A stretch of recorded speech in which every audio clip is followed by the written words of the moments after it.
Hello everyone, glad to be back. Today is 8th of October, now it's 15 to 11 in the morning Moscow time. I'm Levan Gudadze and this is my first update for the day in which I will share all the main news that are making headlines in Russian media outlets and Russian language pages on different internet platforms. There are quite a few very significant developments and news that I like to share with you for this moment, but before I start, let me make little announcement.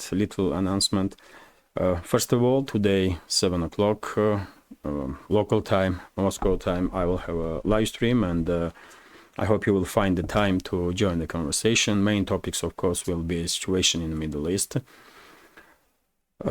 conflict between Israel and Palestine, and of course Ukraine. Although we can simultaneously summarize previous week and have a exchange of opinions on any topic really.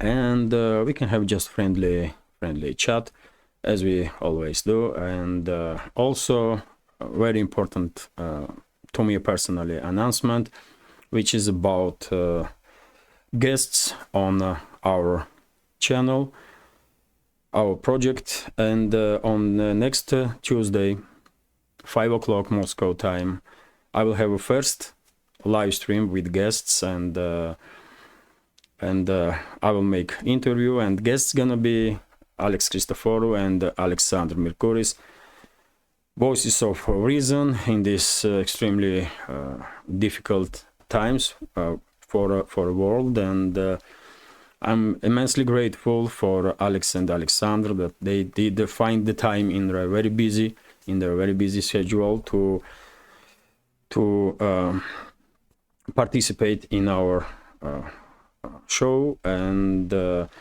hopefully interview will be interesting. And yes, I kept my word, by the way. I did promise to you that when I will be ready to invite guests on the show, first of all I will ask for interview Alex and Alexander. That's what I did, and I'm grateful to both of them that they did find the time for us in their very busy schedule. So Tuesday 5 o'clock interview with Alex Christoforou and Alexander Merkuris, hosts of the Duran show and Duran channel. That's been said, let's talk about news now. Sorry for a long intro, but announcements are interesting, I guess. And well, first of all, of course, I will start with situation in the Middle East between Israel and Palestine. As we all know, yesterday, early hours of morning, Palestinian armed groups from Gaza sector began combined military operation against Israel from Gaza Strip. It was air assault, it was somewhat amphibious operation also, and of course ground operations. And according to Israeli side, some 200 to 300 armed Palestinians managed to infiltrate into Israel. Other reports are mentioning significantly bigger number. But anyway, in the initial phase of operation, Palestinians did gain initiative, upper hand, and they managed to establish full or partial control over dozens of settlements in a border area of Israel and Gaza, and hundreds of there are different reports, by the way, but according to some, minimum over 100 Israelis were taken prisoner into Gaza Strip, including military and civilian personnel. High-ranking officers of Israeli army were captured, including general, one of the generals, who was head of Israelis special purpose brigade. And well, it took quite a few hours for Israeli side to reorganize and to begin counterattacks, counteroffensives, and towards late afternoon, Israeli side began counteroffensive operations and re-establishment of control over the settlements around the Gaza Strip. Although even now, at this point, for 11 o'clock morning, 8th of October, several settlements in Israel still are disputed between the sides. Israeli aviation, of course, began plummeting Gaza Strip with heavy bombing straight away, basically. But for ground forces of Israel, it did take several long hours before they organized to combat Palestinian fighters. And well, according to latest information, Israeli side, as a result of these clashes, lost up to 300 people killed, and over 1,200 people were wounded. When it comes to Palestinian side, the reports are contradicting each other, but according to some reports, about 400 Palestinians were killed during Israeli strikes, and more than 1,700 Palestinians, or according to some reports, over 2,000 Palestinians are wounded. Latest report is that Israeli side began evacuating civilians from a 4-kilometer area from Gaza Strip, from all the settlements that are in boundaries of 4 kilometers from Gaza Strip. And same time, according to reports from UN, by the way, some 20,000 Palestinians left Gaza Strip and are trying to find some safe place. So it's not just military crisis, but also humanitarian crisis that is emerging in these hours as we speak. And few minutes ago, Prime Minister of Israel Benjamin Netanyahu made a statement that first phase of Operation Iron Sword has been finished, and I guess Israeli army is preparing a next phase of this operation, which may be ground operation in Gaza Strip itself. And when it comes to ground operations, I will share with you information that Lebanese Hezbollah, by the way, yesterday sent a notice to Israeli government from Cairo, from Egypt, that if Israel will conduct ground operation in Gaza Strip, Hezbollah will begin its military operations against Israeli army, which is very significant, which will be very significant escalation. And at this point, we have first news that this escalation, this confrontation between Hezbollah and Israeli army has begun. As I reported on my Telegram page this morning, Hezbollah did claim responsibility for strikes on Israeli strongholds on the border with Lebanon, and in response, Israeli side did targeted several areas in Lebanon. So these two sides are already in the military confrontation. Question is, will this confrontation escalate towards full-scale clashes between the sides, or will leadership of Israel and Hezbollah manage to de-escalate? Because it's a very important topic, because Hezbollah is probably a most capable fighting force at this point in the Middle East, and Israelis know this. And if these two sides will begin full-scale war, then there is high risk that some other regional countries will get involved, including Iran, by the way, which is active supporter of Hezbollah and Hamas. For example, Hamas is a political and military organization that controls Gaza Strip, and Hezbollah is a political and military organization that is based on Lebanon. Difference between these two fractions are quite significant. Hamas is Sunni Muslims, Hezbollah is Shiite Muslims, and this can easily explain close connections between Hezbollah and Iran, which is also Shiite Muslim country mainly. And well, let's hope sides will manage to de-escalate, because one should always remember that Israel is a nuclear power, and if a situation gets extremely difficult for Israel, and it may happen if Hezbollah will begin full-scale military operations against Israel, then who knows? Tel Aviv may be forced to use extreme measures to combat its enemies, and the entire Middle East may end up in absolute disaster.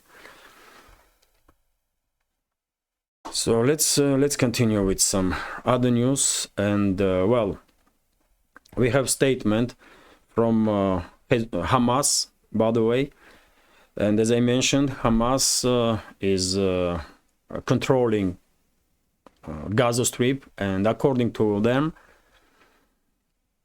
Brigade of Al-Qassam, which is military wing of Hamas, did make statement that they are continuing fight inside Israel, inside the several settlements that were captured during the previous 24 hours.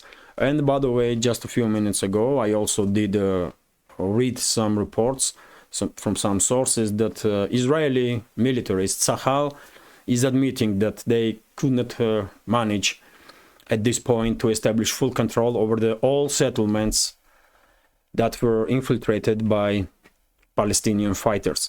So situation on the ground is very difficult, and well, as you can see, intensity of clashes were extremely high.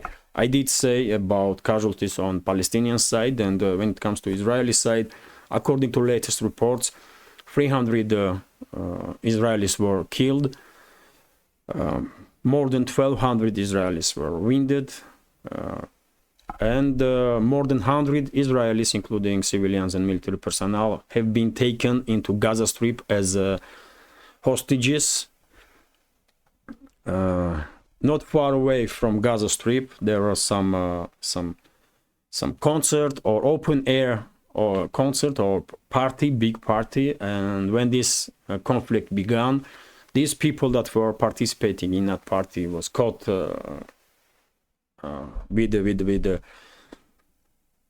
this escalation, basically, and many people that were on that party is missing, and probably they were also taken into Gaza Strip. They are civilians, by the way.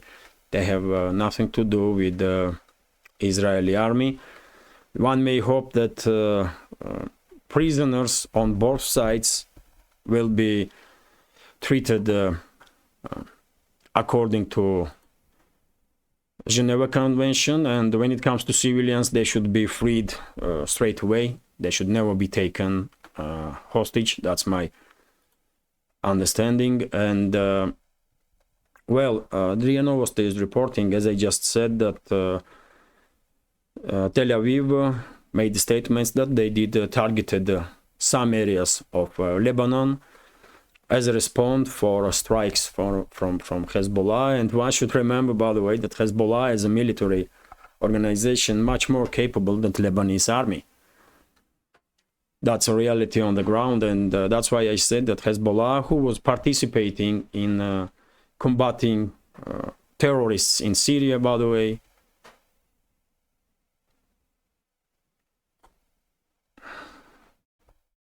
has gained immense experience, gained immense experience in urban fighting, and for Israel it will be extremely difficult to fight on two fronts against Hamas and groups that are operating in Gaza Strip and against Hezbollah, especially because there is a high risk that some other countries will also get involved in such a scenario if conflict will escalate in this way.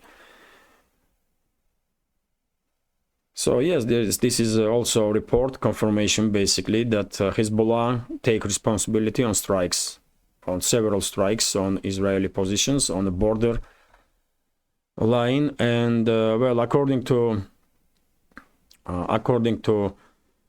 Israeli media, Israeli officials are saying that some 200 to 300 Palestinian fighters infiltrated on initial stages into Israeli settlements, but there are some other reports that estimate number of Palestinian fighters inside Israel on much higher level.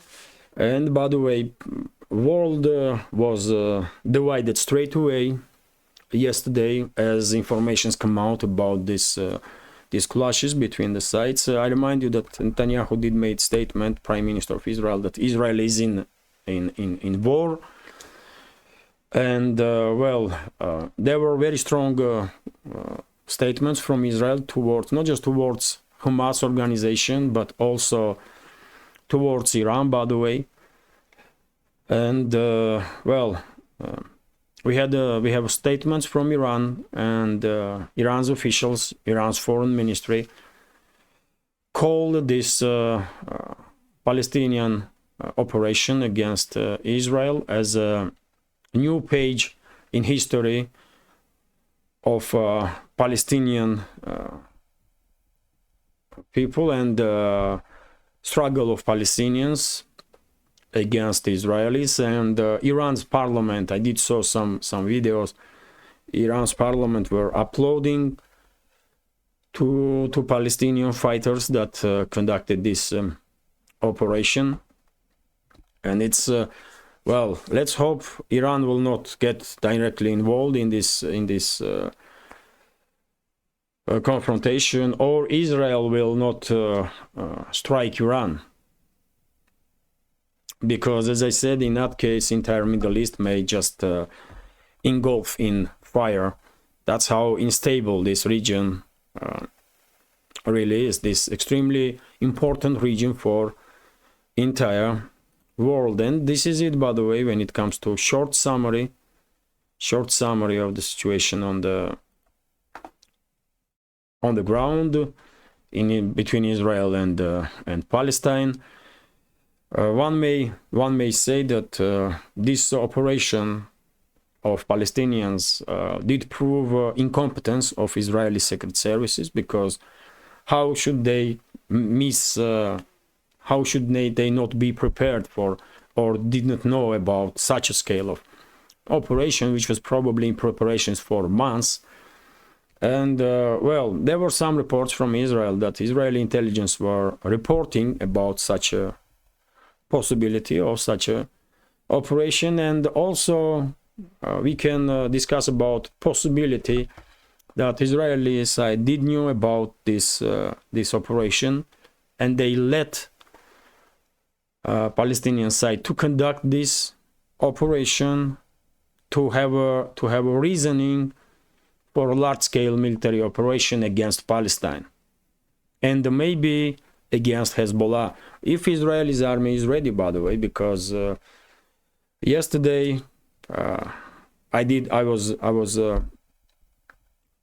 reading plenty of news about Israel's response, and in my understanding, ground forces of Israel took too long to get ready, to get organized and combat Palestinians. So, well, I did not see yesterday that Israeli army is ready to battle on two fronts, or to battle entire region.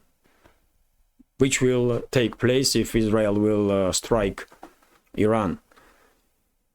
But anyway, that's the news that we are getting at this point.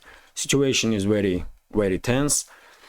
And dear friends, even though yesterday I had day off, I was somewhat active on Telegram. I was sharing informations that I was seeing on Russian media, on different pages, including military ones. And if you want to learn some more information about these operations, you can subscribe to my Telegram. Link is under this video in description box or in the pinned comment, and you can see it's dozens and dozens of news about situation in Palestine and Israel. Well, now, before I start to talk about some other news, let me note that this project, with several channels on YouTube, Rumble and Telegram, including this one, exists solely to support of members of our community, and I will be immensely grateful if you will also consider to support with small donations through PayPal, Buy Me a Coffee, or by subscribing to my Patreon page, on which I do upload some extra content on a regular basis. You can see links under this video in description box or in the pinned comment.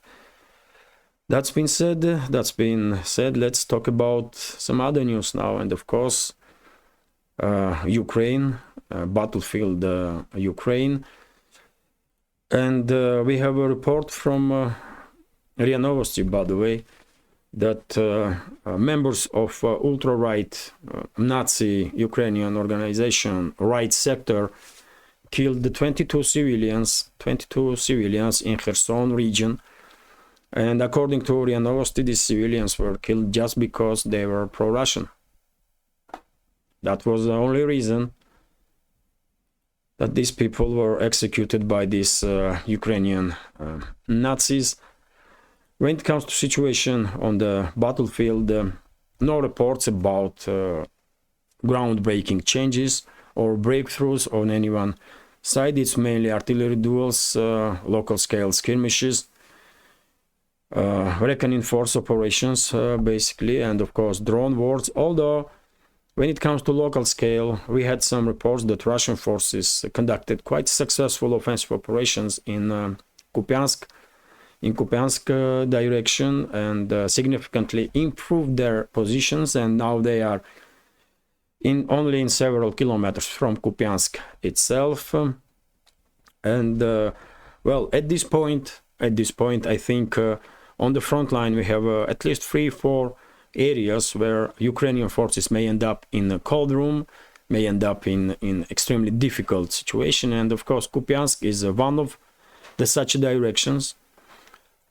Also, I will say that a similar development may take place in the southern sector of the Donetsk direction, from Avdiivka to Marinka, and also, by the way, when it comes to South Donetsk direction, Ugledar may also, Ukrainian garrison or Ukrainian grouping of forces in Ugledar direction also may end up in cold room.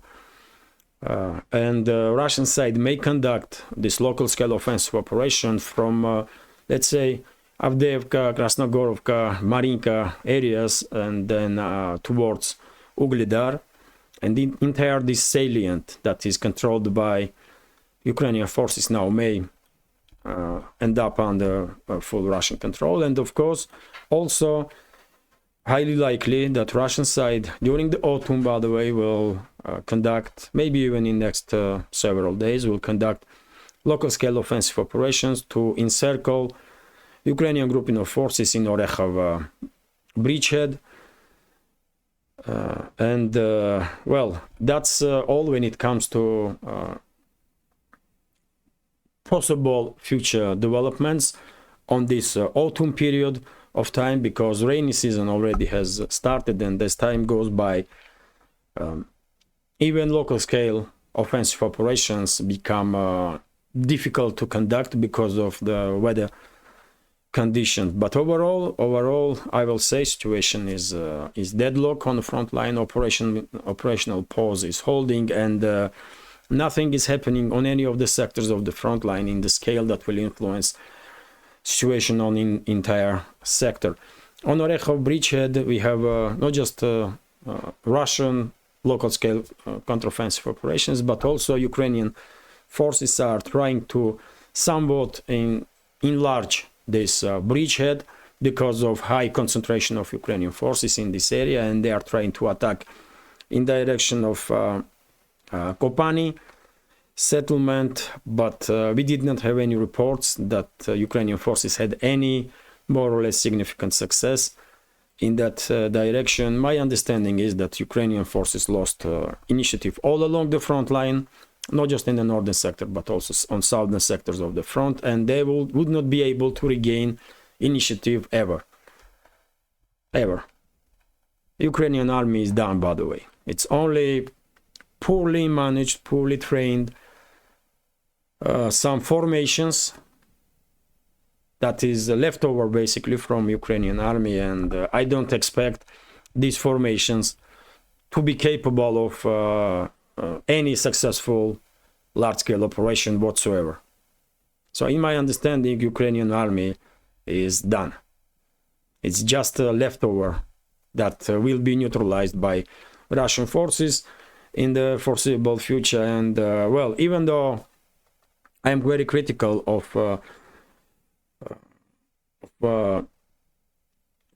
combat capabilities of Ukrainian so-called army, because of sheer number of people that are in arms on the front line, of course it will take time for Russian side to neutralize and to disarm all these military formations. So when I say Ukrainian army is done, it not necessarily means that fighting gonna get any easier. Of course not, because even poorly trained soldier of Ukrainian side, armed soldier, is presenting some dangers on the battlefield. And when we are talking about tens and hundreds of thousands of military personnel, of course it's a still force to be reckoned with, and Russian side will of course operate with cautiously, without any rush, because there is no rush. Russian side has all the time that it needs to step by step achieve the main goals of special military operation, which is demilitarization and denazification of this failed state under the name of Ukraine. But anyway, let's continue. RIA Novosti is reporting that Russian armed forces shut down Ukrainian S-200 missile in Kyiv area yesterday afternoon, and that's exactly confirmation of my words that I just said. Even though the so-called Ukrainian army is poorly led and poorly trained, they have plenty of weapons on their hands, including missiles, by the way, and of course they have to be taken cautiously. They still are capable to deal some damage, although in my understanding Ukrainian side will never ever have an opportunity or resources or capabilities to conduct large-scale successful operations. Let's continue. RIA Novosti is reporting that almost a platoon of Ukrainian armed forces laid down arms and surrendered. This happened on Donetsk sector of the front line, and I did share a video, by the way, of this platoon when this platoon was laid down arms and surrendering. I did share that video on my Telegram. Many of you probably did see it, and well, this information once again confirms that Ukrainian army as a more or less capable entity is no longer existing. It's just poorly trained and poorly organized or led military formations, and statements that these Ukrainian POWs were saying confirming this, because according to their words, they did not have ammunition left. They did not receive any additional reinforcement, and even wounded soldiers were not evacuated. And in this situation, they were ordered to hold on to positions. So whoever, and that must be some high-ranking officer, isn't it? Whoever did give order to this unit to hold on to positions in situation when they have no chance to hold on to these positions. Of course, this story entirely highlights exactly what I said, that Ukrainian armed forces are extremely poorly led, poorly organized, and instances when Ukrainian soldiers are laying down arms and surrendering, increasing on daily basis. And well, these 17 soldiers, these 17 Ukrainian soldiers, among them was one officer, and several soldiers were wounded. They made the best decision of their lives, because they will live to tell the stories to their grandkids. And as I said, instances when Ukrainian forces, entire units, by the way, will lay down arms and surrender will only increase from now on. And me personally, I'm expecting that not just platoons, but companies and even battalions will begin to lay down arms. It's inevitable. Probably even brigades, by the way. It's just inevitable process. It's only a matter of time, and this will happen. And RT is reporting that Biden may request some $100 billion for Ukraine. This was reported by Telegraph newspaper. And well, let me read several phrases from this report. US President Joe Biden is reportedly plotting a potential one-and-done Ukraine aid request that would be so big he would not need to seek any more funding approvals from Congress until after 2024. The Telegraph reported on Sunday. The new aid request could be as large as $100 billion, enough to avoid continued legislative controversies that could hinder Biden's re-election bid next year. Same time, by the way, we have reports that Biden's administration no longer seeking $24 billion for Ukraine, which is understandable. Biden now wants $100 billion for Ukraine for this and next year. Well, how are you going to react on this, by the way? How are you going to react on this information? Do US truly in the position to spend hundreds of billions of dollars on some most corrupt state in the world, certainly in Europe, like Ukraine is? I don't know. And to be honest, I'm not quite sure that Western society or citizens of US really are informed about scale of this money laundering scheme that taking place.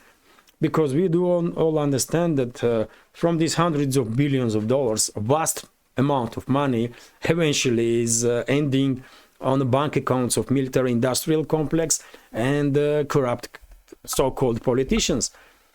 When in US politicians, when we're talking about US transfers, and the European politicians, where we are talking about transfers from Europe.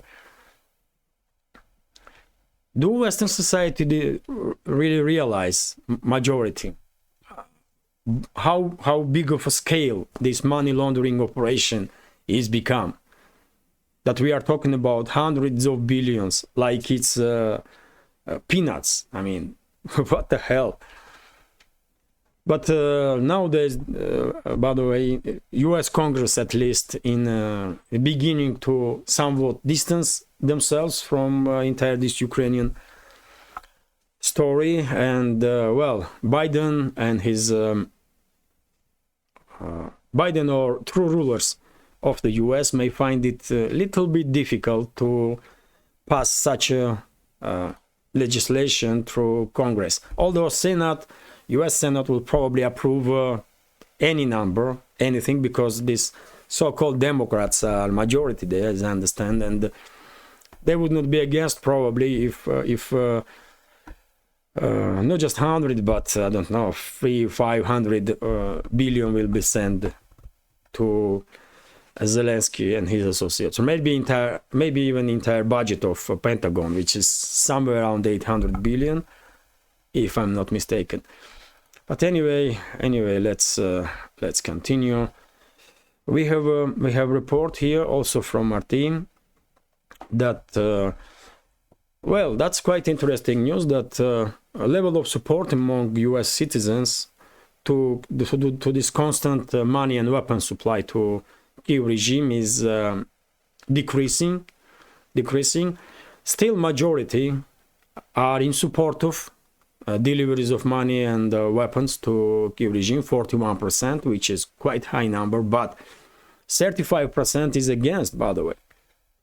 So 35% of US citizens are informed well enough to realize that this is what is going on, is that money have been basically stolen from US taxpayers, and through Ukraine was spread on bank accounts of US military industrial complex and corrupt politicians. And some percentage, of course, is spent on Ukraine, in which probably significant number is stolen by Zelensky and his associates. So what is Ukrainian getting really from these amounts? It's, I mean, unknown, maybe just several percents.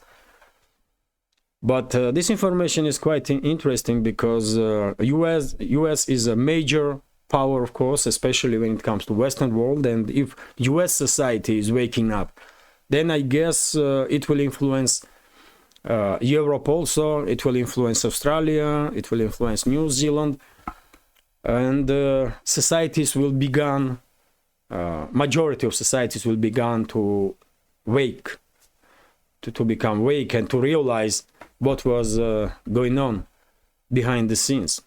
Because, you know, officially, of course, they all talk about democracy and how anyone can call this failed state Ukraine democracy when media is banned, when opposition parties are banned, when elections are banned. I mean, how on earth anyone can call it democracy? But okay, you know, Western propaganda is capable of on even greater scam.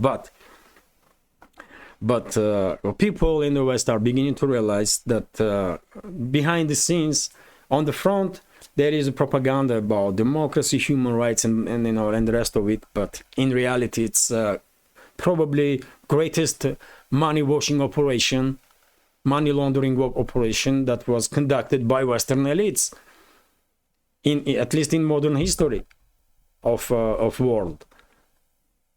And hundreds of billions of dollars and euros have been stolen from taxpayers. And once vast majority of society will realize this, then there is a hope that Western elites will be forced to adapt to this new reality on the ground. But anyway, let's continue. RIA Novosti is reporting that first Sarmat intercontinental ballistic missiles in fairly short time will enter the duty. And I remind you that Sarmat is latest intercontinental ballistic missile of Russian armed forces. It has capability to carry several nuclear warheads that are capable of avoiding anti-missile defense systems.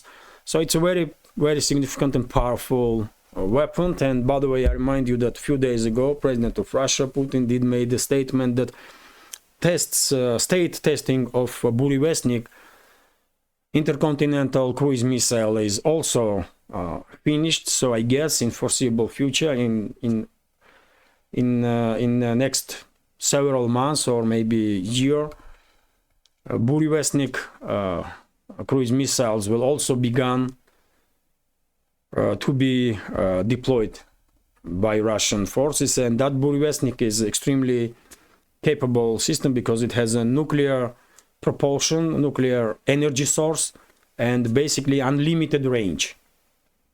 It can stay in air as long as is necessary and change directions in the flight. So it's definitely next level of weapon, next generation of weapon that there is nothing at this point that can effectively be used against which. So there is no air defense systems in hands of NATO member states, for example, that can deal with Burevestnik. And of course, Sarmat is also a weapon to be reckoned with. And RIA Novosti is also reporting that Russian State Duma, Russian Parliament. Before I continue, dear friends, real news is coming in real time here from RIA Novosti that Israeli army did make statement that they did neutralize 400 fighters of Hamas as a result of military operation.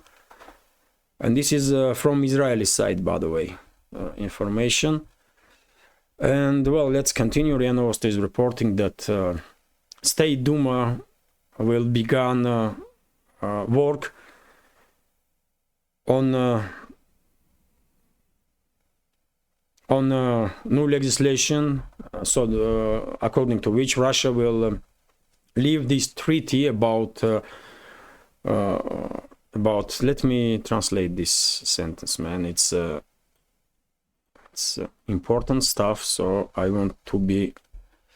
So at the next meeting, the State Duma Council will discuss the issue of revoking ratification of the Comprehensive Nuclear Test Ban Treaty, CTBT. Speaker of House Vyacheslav Volodin said on the Telegram channel. So basically, if Duma will go ahead with this decision, Russia will no longer be obliged to hold nuclear tests, which not necessarily means that Russia will conduct nuclear tests, but it will have no obligation to not conduct such tests. And recently there were some satellite images that were circulating on internet from Novaya Zemlya archipelago in the northern latitudes. It's an island. It's a number of islands, but Novaya Zemlya is the biggest one, and it was a nuclear test site during the Soviet era. And the rumors began that Russia may preparing some nuclear tests on Novaya Zemlya. Who knows? Who knows? That's a possibility. If Russia will revoke its participation in this treaty to ban the nuclear tests, then Moscow will have every right to conduct nuclear tests. And it will be of course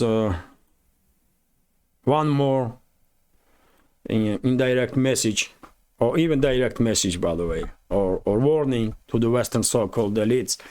Reminder that Russia still has most nuclear weapons in the world, more than USA. But anyway, let's continue. Let's hope no one side ever will use this nukes, man. It's too much talk lately, especially since beginning of this special military operation. Too much talk from officials from all sides about nukes, and it's not really good, because who knows what may happen. Anyway, let's continue. And TASS news agency is reporting that according to TSIOM is an institution here in Russia that on regular basis conducts social studies and ratings and so on. And according to TSIOM's latest data, level of trust in Russian president, to Putin, is 77% in Russia, which is, well, I mean, that's quite a number, isn't it? Well, that's quite a number. And also, by the way, 48.5% of respondents or societies in support of government's policies and government's work, and 51.1% is in favor of or favorably sees the work of Prime Minister Mikhail Mishustin. But yet again, most popular politician in Russia is still current president of Russia, Vladimir Putin, and this is not really disputable topic. Everyone knows this. Everyone knows this, and well, it is what it is. I mean, of course, not everyone is in support of Putin for many reasons, many different reasons, but vast majority, 77%. You can be a little bit skeptical about 77. You can say 60% if you want to, but still it's too high. It's too high, and that's why I said quite a few times before that in 2024, during the presidential election, I think no other candidate will have any chance to win that election. That's the situation right now. Anyway, let's continue. So RIA Novosti is reporting that leaders of Armenia and Azerbaijan did agree to participate in meeting in Brussels. And well, maybe peace treaty will be signed between the sides. And this was said about meeting by Charles Michel, head of European Council, and well, just recently, just a few days ago, Aliyev refused to participate in meeting in Spain in Spain because Turkey was not invited, and because of anti-Azerbaijani or pro-Armenian statements of France. When it comes to Brussels, I don't know.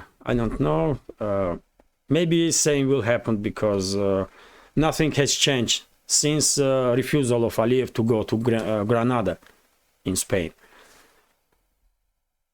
And as I said quite a few times before, I would not be surprised. If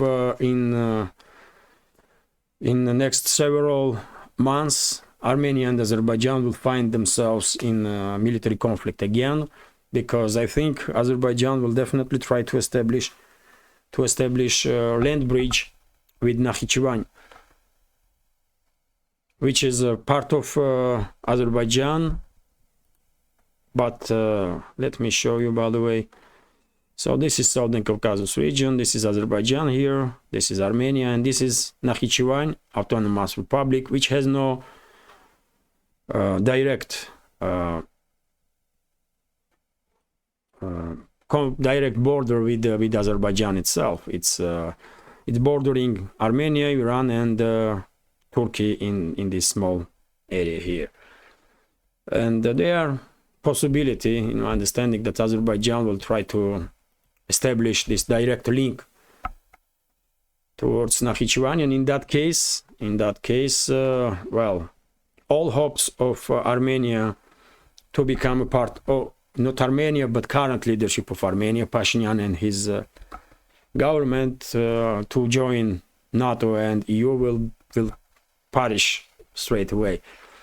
Anyway, let's continue. TASS news agency is reporting that devastating earthquake did take place in the western regions of Afghanistan, and according to reports that we are receiving for this moment, up to 2,000 people were killed as a result of this earthquake, and up to 10,000 people are injured. almost 1,500 houses are destroyed. So, well, tragedy, definitely tragedy is taking place in the western parts of Afghanistan because of this earthquake, and I'm quite sure neighboring states, including Russia, will provide support, humanitarian aid to Afghanistan. Probably Russian side already did send some humanitarian aid, or it will happen during the day. Russia is always fast to respond in such a during such tragic events all around the world. RIA Novosti is also reporting that after 2 years of pause, Russia began to export oil in Brazil, which is quite interesting and good development. Brazil is becoming a new market, or old new market for Russian energy companies. Also, RT is reporting that Russia relaxes ban on fuel exports, and well, diesel exports will be gone from Russia, but ban on gasoline exports, gasoline shipments will remain. This is important news, by the way, because oil products from Russia, one of the main customers for Russian oil products, including gasoline and diesel, is EU member states. And if Russia will hold on to this ban long enough, then of course prices in Europe will start rising significantly. And well, for whatever reason, Russian side did make decision to relax restrictions. And also quite interesting news, by the way, that Russian ruble did reach 101 point when it comes to exchange rate with the dollar. And right now, let me check latest numbers, and right now exchange rate is 100.49 ruble for $1. Well, none of us in our community probably are surprised by these numbers, because I was saying for a long time now that, in my understanding, if we take in account losses of income from foreign currency inflow, if you take in account this cut in foreign currencies inflow in Russia, you can calculate approximate number that probably will be right for current situation on the market. And in my understanding, that number is around 120 rubles for a dollar, maybe even a little more. And that's why I think this process will continue, and ruble will stabilize once it will reach exactly this level, 120, maybe 130 rubles for a dollar. Until then, step by step, ruble will lose its position. And some people here in Russia are asking a central bank and Ministry of Finance to get involved heavily and to begin spending reserves to stabilize ruble or even make it a little stronger. But I don't think this is the right way to deal with this situation. I guess market should be allowed to come up with a balanced level, because only so much or so long Russia can hold or make stronger ruble. These reserves, even though Russia has some 500 billion reserves in currencies, foreign currencies, and the gold, if you artificially began strengthening ruble, then this money will run out in several years' time, and I don't think it's the right approach, really. Although I'm not expert in finances, and I don't know, I may be mistaken, but my take is that Market should be allowed to balance itself, including when it comes to currency rates. And also, by the way, RT is reporting that SpaceX, head of SpaceX, Elon Musk, did made a statement that first mission to Mars, unmanned mission to Mars, may take place in next several years, before sometime after 2030.